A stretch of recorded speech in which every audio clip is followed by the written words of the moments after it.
to Go hangad din naming makapaghatid ng serbisyo on the go. Mga simpleng solusyon sa mga simpleng problema o mga problemang mabigat man ay kaya kung sama-sama. Ngayong Oral Health Month, isang pamilya po ang aming nakilala at naghahati sila sa paggamit ng iisang sipilyo. Kaya, to the rescue kami!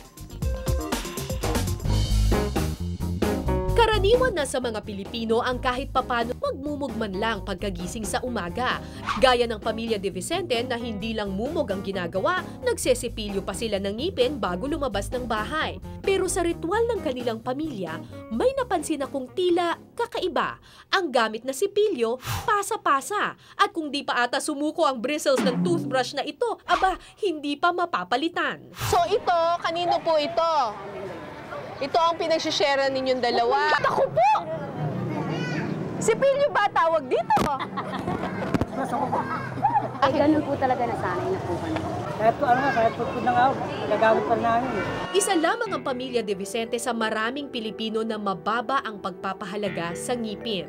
Ito ay dulot ng kahirapan ng buhay kung saan hindi naman priority sa isang pamilya ang pag-aalaga ng ngipin. At upang matigil na ang maling nakagawian ng mga De Vicente sa pagsisipilyo, ipinakilala ko sila sa mga dentista. Dok, pwede po ba namin pa-check up yung mga anak niya? Tsaka sila rin?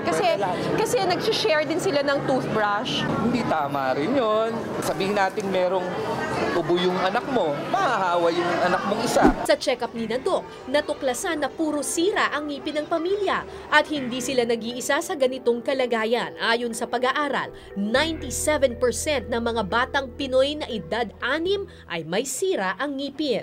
Kaya upang hindi na tuluyang mabulok ang ngipin ng pamilya De Vicente, bagong toothbrush na may kasamang toothpaste ang kaloob natin sa bawat miyembro ng pamilya. At para di na rin mauwi sa pagkabungal ang ngipin ng kanilang mga kabarangay, ipina-dental check-up, dental cleaning, pinalagyan ng fluoride at pinagkalooban na rin namin sila ng mga bagong toothbrush at toothpaste. Maaaring sa ibang mga tao, binabaliwala ang pagsisipilyo. Pero meron nga tayong kasabihan, ang sakit ng kalingkingan ay sakit ng buong katawan. Mga nanay at tatay, huwag po nating pababayaan ang ngipin ng ating mga anak. Mabuti na lang po at meron tayong mga volunteer dentist na handang magbigay ng tulong at ngiti sa ating mga anak. Ako po si Cara David at lagi po nating tandaan sa serbisyo on the go, lahat pwede tumulong. Ano ang pinakapangit na pelikula mula sa Hollywood? Ayon sa mga nagbibigay ng Razzie Awards, ito ang pelikulang The Last Airbender.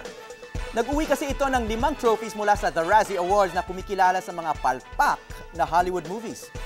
Kabilang dyan ang Worst Film, Worst Director kay M. Night Shyamalan at Worst Eye-Gouging Misuse of 3D.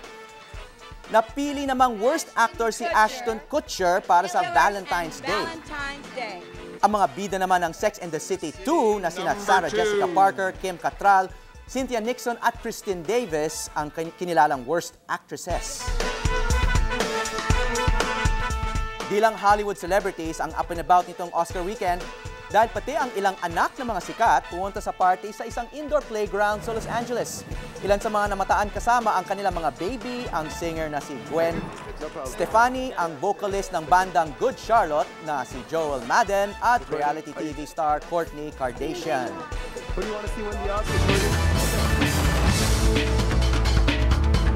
Susunod! Alamin ang latest update sa mga Pinoy na magbabalik Pilipinas mula sa Libya. At sino ba ang dapat mag-uwi ng Oscars? Pag-usapan natin yan kasama si Mr. Philbert D. Film Critic. Yan at iba pang balita at impormasyon sa pagbabalik ng News to Go.